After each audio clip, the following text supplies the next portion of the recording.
What's up, guys? Before I start this next video, if you're subscribed to my channel, I'd like to ask you to make sure that you're getting all my notifications, meaning that you're getting notified through YouTube every single time I put out a new video. I realized the other day that when you subscribe to somebody, the default setting is that you'll receive some notifications. If you're a fan of my content and you don't want to miss a notification every time I put out a new video, please make sure in your settings that you have the default setting changed to all notifications versus only some of them. So a few years back, I remember making a video on my YouTube channel about my experience traveling to San Diego. I think it was called Gay Dating in San Diego. One of those travel videos, if you remember, or if you want to check it out, somewhere on my YouTube channel. But I remember having this distinct observation in San Diego that there were so many guys looking for trans women on apps like grindr.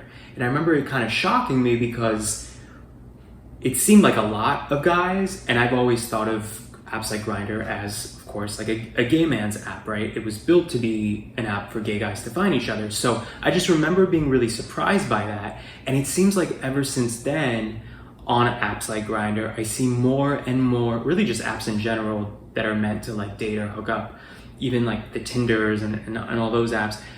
I see way more guys saying I'm only looking for trans women. Also seeing more trans women themselves on apps like grindr, even beyond San Diego, right? And so the other day I was on grindr and I reached out to this guy and he was like, oh, sorry, I'm only exclusively interested in trans women. And I just thought to myself, how crazy is it? Like, how ironic is it that on an app that was, made to be a gay man's app, an app for gay guys to connect, whether romantically, sexually, whatever, that even I wouldn't, as a gay person, belong anymore on an app. I mean, it kind of reminds me of a video I made recently about the gay bars. Like, are gay bars dying out now that there's more acceptance? You see a ton of straight people at gay bars now. I feel like every other time I go, there's a bachelorette party happening, which always makes me feel a certain kind of way because I'm like, what is this? This is your entertainment? Like, this is your fun night out to like watch the gays in their natural habitat? But it's a double-edged sword, right? Because with more acceptance, with any group, any community becoming less stigmatized or less marginalized, less taboo, there's of course a plus side to that. But what happens is we get diluted and get kind of excluded from our own communities that were intended for us. So grindr, I guess, is the latest example. I just couldn't believe that I was rejected for being a gay guy on an app that was intended for gay guys. At the same time, I will say I have a straight female friend who every time we hang out, she complains about dating. If you bring it up, it's like if you poke at the surface, she unleashes her monologue of how difficult it is to date for her. And, at this stage in her life, any guy who's around her age range is gonna have all this baggage, either divorced or kids or blah, blah, blah, blah, blah.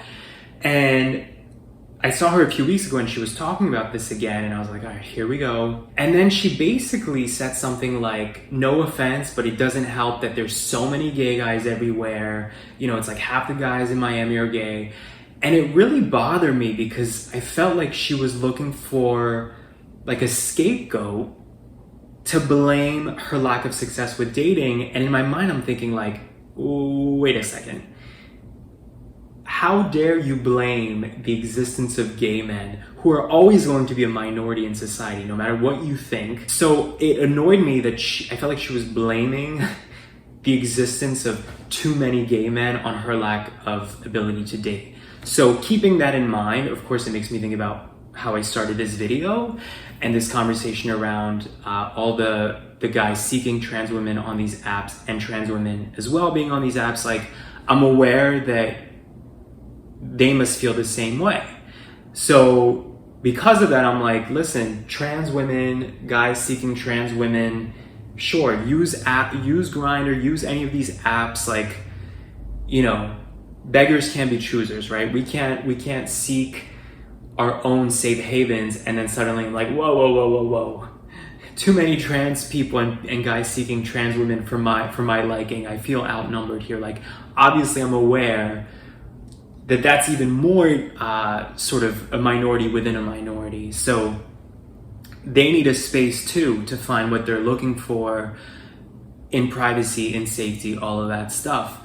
But still, I just find it humorous still that on a gay man's app, like, I would be told, sorry, not looking for gay guys. What do you guys think about this?